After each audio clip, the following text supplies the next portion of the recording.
Really, really good. Fantastic. Let's talk a little bit about the character of the minuets.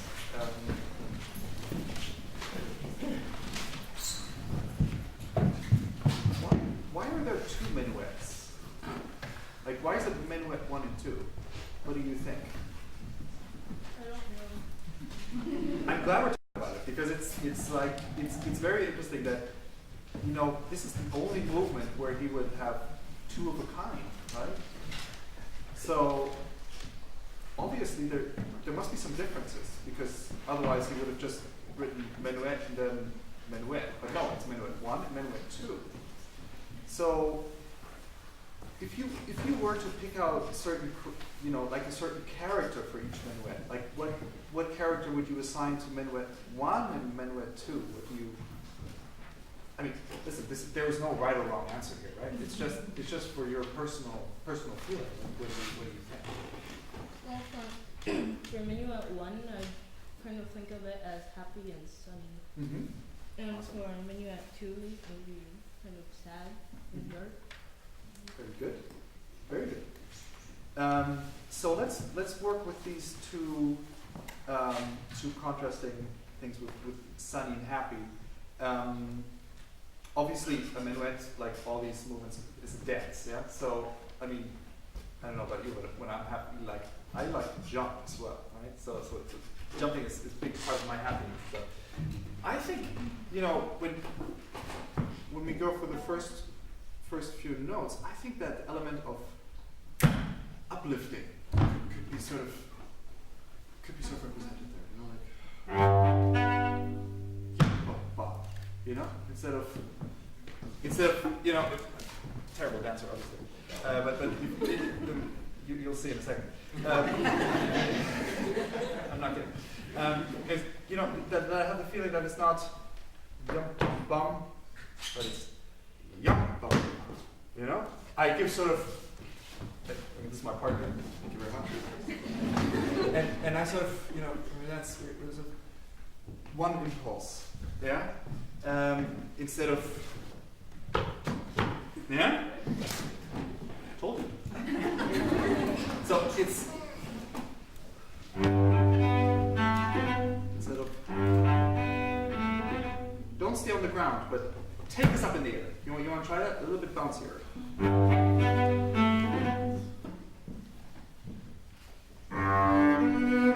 Okay, you want to use that bowing? That's fine. Give me a little bit more of a heavy one.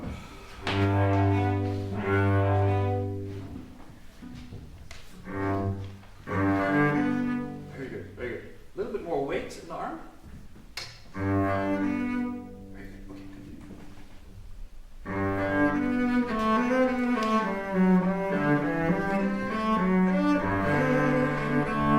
You know, when you have yum da da da, I think play them separately once, just for fun. Yum ba ba ba, yum ba ba ba. And you know, I'm totally going with what you said. Yeah, like happy, sunny. There should be a lot of energy in the small notes. Works both ways. It works also when you play them on one bow. Yum da da da. Yeah. I should feel really sunny and happy when I hear you play. Yeah. So let's try that again.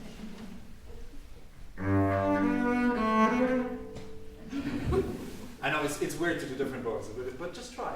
I'm sure you can do it. Very good, very good. And now give me that same energy when you play your bowing. Yeah?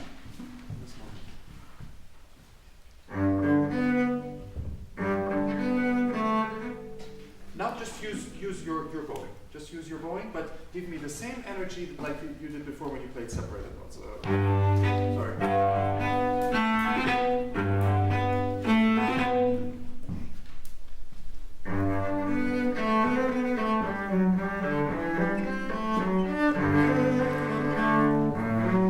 Just one thing, and I make that mistake all the time. So I'm just passing that information on to you. With the long notes, be careful that you don't shorten them. So it's like 1, 2, 3. So that the dancer doesn't feel like they have to jump for the third beat, yeah? But it's 1, 2, 3, yeah? Which gives me a great inner feeling when you hold the long note, just these 2 beats, yeah? When you hold them really long time.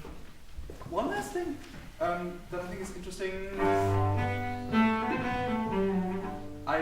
The notes are going upwards, yeah? So you the G, C, D. So, yeah, maybe you can show me that dynamically as well. That you build up the dynamic a little bit more. So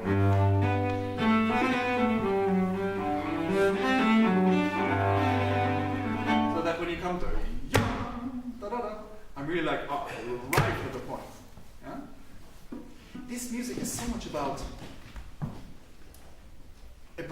physical experience of music, yeah? Dance, obviously. So, one afternoon maybe you lock your room and you try in your head to sing that music and try to make up a dance, okay? I do that too, and I make sure that the door is locked because I don't want anybody to see it, okay? But I think it's so important that the music we play, we also experience physically in our body. Yeah? And this is a prime example. Yeah? Okay, let's go again from the beginning. And use your bowing. So don't separate, but use your bowing that you have thought of. Yeah? Let's listen again from the beginning.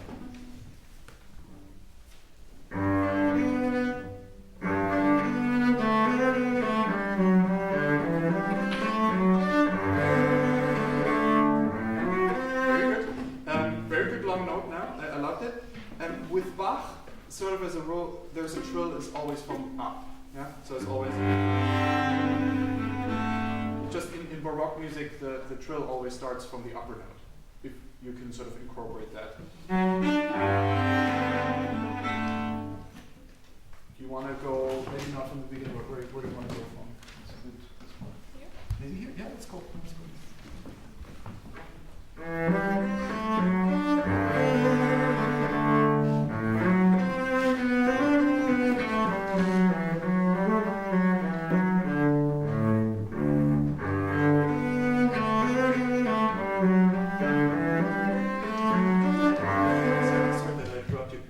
Such an awesome energy when you launched into the piece, and go at it again. Yeah. So that's not as the more we progress, the sunshine gets suddenly clouded. No. Keep the sun going until the very end. Yeah. You had such a fantastic energy in the beginning. Yeah, and you should carry that on. I think that was really good. What do we do with this? These are obviously, the three final notes of the first half. I think you have 3 versions, and 2 I would recommend. The first one is to play them all equally. The second one is to play first one soft and then make a crescendo. Or to play the first one very strong and then make a decrescendo. Yeah? So you have different options what to do dynamically. Yeah? Because it's a very interesting phenomenon. The more dynamical range you have, the more interested the listener's ear is going to be throughout the piece. Yeah? So the more dynamic variation there is, it's going to be really interesting for me. So what are we going to do now? First time around, are you going to do a crescendo, decrescendo, or stay flat? What's your Decrescendo. Decrescendo, awesome. So why don't we go from here and you show me great decrescendo, and then maybe when the second time comes around, you do a crescendo, just to spice things up a little, just to have a variation.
afterwards. Yeah.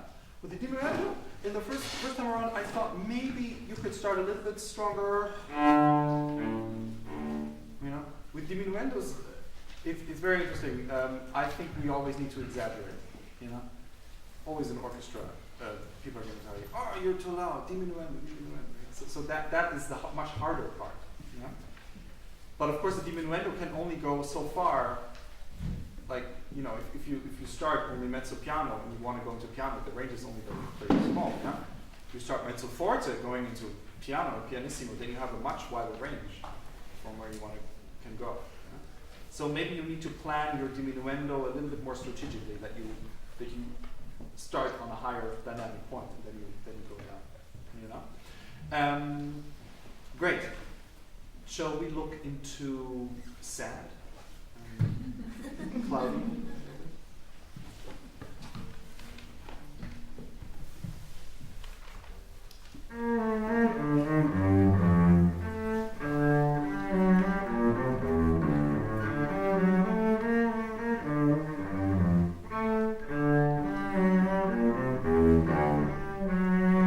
Very good. I think you really hit the character very, very nicely. We're still having a minuet though, right? So people are still dancing to it. They're not just in the corner crying. You know? No, they're still dancing. They're dancing in a different way, not as upbeat as before. Maybe a little bit more quiet. But still, I need to feel that there is a groove of 3 going on. Yeah. So it's like, for me, it's like a long upbeat. 1, 2, 3. 1, 2, 3. Yeah. So that I have the feeling that there is a magnetism going to the second bar. Yeah. So how do we do that? Imagine like your notes start at the top of the hill, and they start rolling. Like a roller coaster, you know. Yeah. Then it goes into the looping. Yeah. You don't have to scream. You can if you want. But imagine you start from a high point. Yeah. So I really have the feeling. You want to try that once? How that feels? Yeah.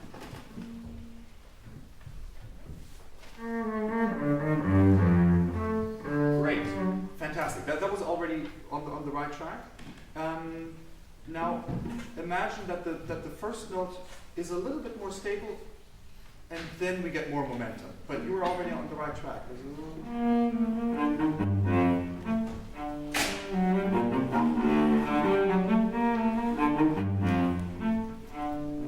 Sorry, I'm using different bowings here, but don't be distracted by that. You can do it with your bowings just as good, if not better, than the one I did. Yeah?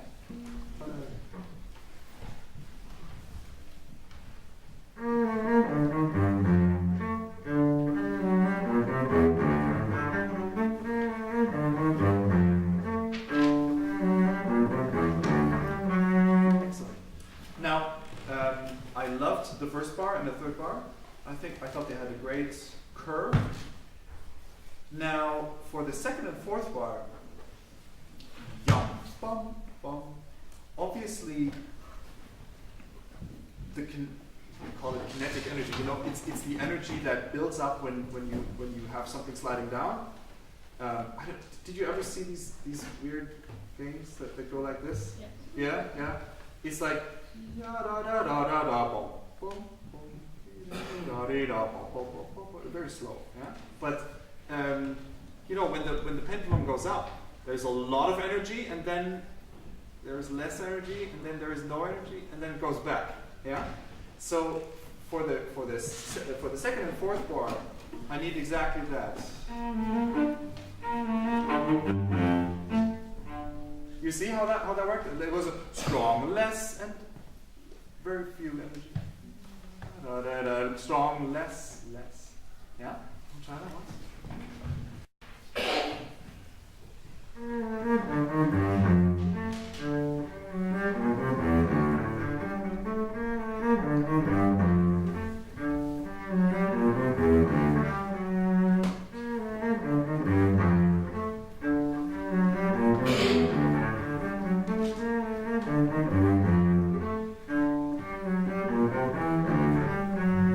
That was fantastic. That was really, really good.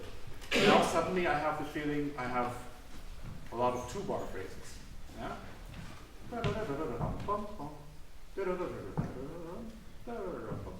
So, now let's take it to the next level. What if we combine 2 and 2? So let's say first we do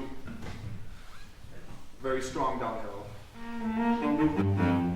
Now this hill is a little smaller. And again we have a strong hill.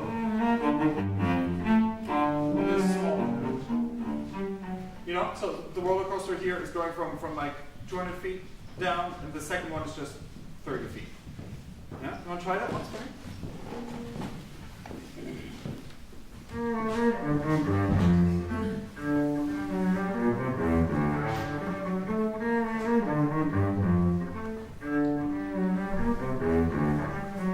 That was excellent. That was really, really good. Yeah? When you think about how to organize phrases, that sounds very, you know, very square. But I think with music you need to do it emotionally, but also you need to plan your music a little bit. Think of physical things like roller coasters, of balls that you're throwing in the air, of how you jump on a trampoline, or you know, things like that, where you can relate physically, and then making phrases will be very easy for you. Yeah.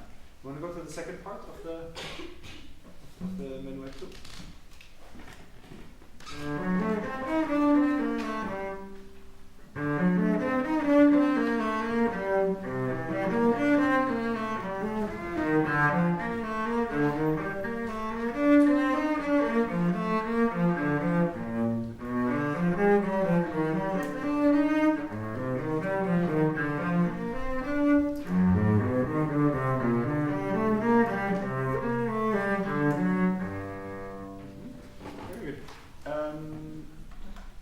You know, a principle of this music is that you often have two-bar, 4-bar phrases. So why don't you show me a little bit stronger the first 2-bar phrases? And the second one? When does it stop? When does it stop? You know, that is the amazing thing when you feel, oh, suddenly a phrase is continuing, it's continuing. When does it stop? You know? So surprise me with the length of the second phrase, okay? First phrase is just 2 bars. You want to try that?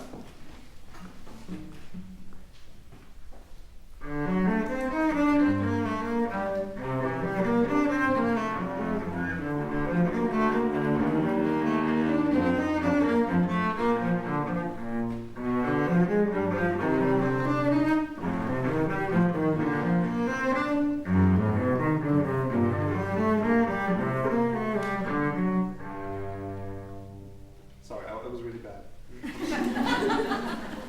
Okay, let's do the first one again. This one.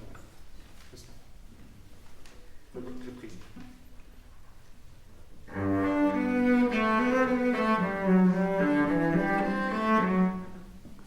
I need to ask you a question. Because, you know, we've done Minuet 1, sunny, happy, as you said. We've done Minuet 2, cloudy, a little bit sad. Not devastated, but, you know, definitely a little bit cloudy. Now Minuet comes back. How did Minuet change through Minuet 1 change through hearing Minuet 2? What do you think? Or do you think it's just repeating the same thing?